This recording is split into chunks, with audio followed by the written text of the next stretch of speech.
بسم اللہ الرحمن الرحیم. السلام علیکم ورحمۃ اللہ وبرکاتہ. کربلا ایک نہضت، ایک مکتب اور ایک مقصد ہے. کربلا کل اسلام ہے. اسلام کو دیکھنا چاہتے ہیں تو کربلا میں آئیے. کربلا اسلام کی بقا اور اسلام کی تفسیر ہے. کیا وجہ ہے کہ کربلا سے پہلے اور کربلا کے بعد بھی تاریخ میں بہت سی تحریکیں اٹھیں، کامیاب ہوئیں، لیکن ان کا اثر ایک مدت تک رہا اور پھر ختم ہو گیا. لیکن کربلا آج بھی اپنی تمام آب و تاب کے ساتھ اسی طرح سے زندہ ہے. در حقیقت خواتین کربلا نے مقصد حسینی کو محفوظ رکھا. مقصد حسینی کا زندہ رہنا کربلا کی ان پاک باز خواتین کی مرہون منت ہے کہ جنہوں نے اپنے خطبات اور اپنے پیغامات کے ذریعے سے یزیدیت اور یزیدی مسموم اور ناپاک تبلیغات کے پردے کو چاک کیا اور مقصد حسینی کو زندہ رکھا. تو اسی سلسلے میں ہم نے اس پروگرام میں اپنے ایک مہمان کو دعوت دی ہے کہ وہ ہمیں ان خواتین نے کربلا میں کس طرح سے اپنا رول پلے کیا اس کے بارے میں انٹروڈکشن کروائیں گی. ان خواتین کے بارے میں کہ جنہوں نے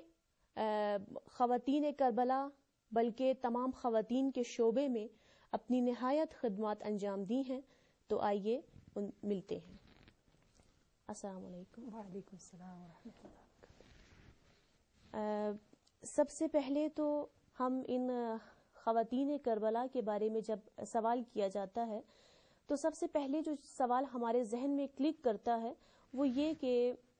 جب امام حسین علیہ السلام جانتے تھے کہ کربلا میں کیا کیا واقعات پیش آئیں گے اور کس طرح سے جو ہے وہ ظالم حکمران کس طرح سے وہ ریئیکشن دکھائیں گے، تو پھر امام حسین علیہ السلام ان مستورات اور محجبات کو اپنے ساتھ کربلا میں کیوں لے کر آئے؟ بسم اللہ الرحمن الرحیم وبہ نستعین وہو خیر المعین. بہت ہی اچھا سوال جو آپ نے بیان کیا اور تمام اہل دقت اور کربلا اور اسلام کے متعلق غور و فکر کرنے والوں کے ذہن میں سوال یقیناً ابھرتا ہے کہ جبکہ جیسا ہم جانتے ہیں کہ امام جانتے تھے کہ یہ تحریک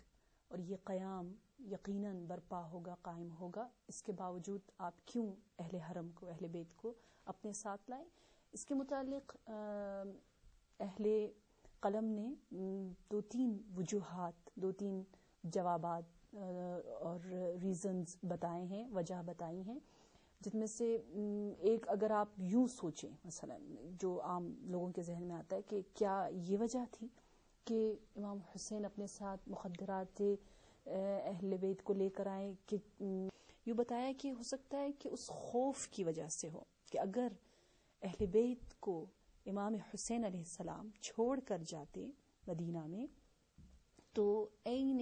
یہ چیز ممکن تھی، یعنی یہ ممکن تھا کہ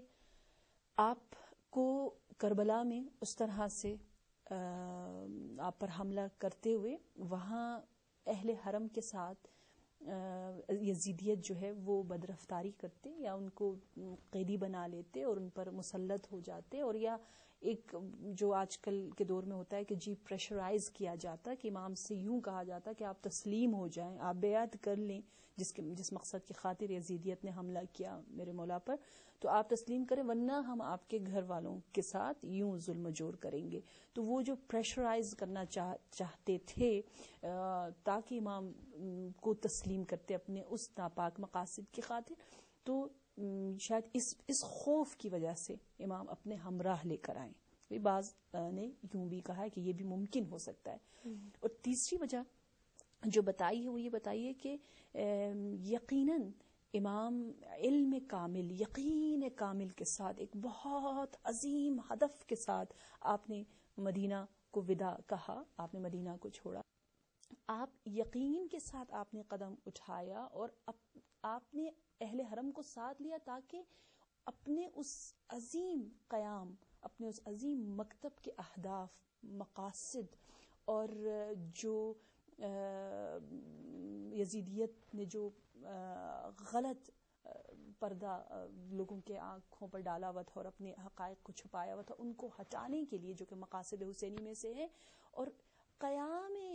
عظیم عاشورہ کو انحراف سے بچانے کے لیے امام حسین علیہ السلام اہل بیت کو اپنے ساتھ اس عظیم مقصد کے تحت لے کر آئیں کہ آپ کو معلوم تھا کہ اگر اہل بیت ہمراہ نہ ہو اور یہ قیام انجام پذیر ہو اور وہاں صرف دشمن موجود ہو، تو اگر دشمن اس قیام کی تفسیر کرے بعد میں اور تاریخ کو ثبت کرے تو ہمیں معلوم ہے کہ وہ اپنے اینگل سے کریں گے، وہ بالکل اس کو اپنے مقاصد ناپاک کے تحت اس کو عوام تک پہنچائیں گے. تو ہم اپنے آج کل کے زمانے کے الفاظ کے مطابق یوں کہہ سکتے ہیں کہ گویا امام حسین علیہ السلام اپنے ساتھ بہترین مبلغات کو، بہترین جو ہیں وہ رسالت عظیم کو پہنچانے والے، بہترین جو ہے وہ اسلام کو تبلیغ کرنے والوں کو اپنے ساتھ اپنے ہمراہ لے کر چلے تھے. اور ادھر آپ کو جیسے معلوم ہے کہ یہ عاشورہ بپا کیوں ہوا، قائم کیوں ہوا، یہ وقت کیوں آیا امام حسین پر، ہم جانتے ہیں اس لیے کہ حالات اتنے اسلام پر، حالات جو ہیں وہ اتنے حالات مشکل حالات سے اسلام گزر رہا تھا کہ یزیدیت جو ہے وہ اپنے نہایت ہی کمزور جو ہیلے اور اپنی طرف سے جو بہت ہی ہر طرف سے سوچ سمجھ کے جو حملہ جو اسلام پر کر رہے تھے، تو اس کا جواب میرے مولا کو دینا تھا، امام حسین کو دینا تھا. تو جواب کے لیے بھی آپ بھی اپنی پوری دقیق حساب کتاب کے ساتھ آپ نے وطن کو چھوڑا، یعنی آپ بھی مکمل پلاننگ کے ساتھ جا رہے ہیں کہ بعد میں بھی کوئی انحراف نہ ہو، یعنی صحیح تفسیر کربلا ہو. اور آپ اسی لیے آپ نے مدینہ کو چھوڑا، جسے کہ نبی اکرم کی اس حدیث پر عمل کرتے ہوئے امام حسین علیہ السلام یوں کہنا چاہ رہے ہیں کہ میں اپنے نانا کی اس حدیث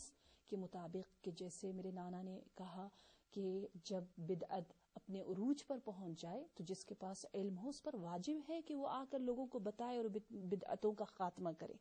اگر اس نے قتم کیا، یعنی چھپایا، پنہان کیا، مخفی رکھا، تو گویا اس نے کل اسلام کو مخفی رکھا ہے، اور جو کچھ نبی اکرم پر نازل ہوا اس کے ساتھ کتمان اور ظلم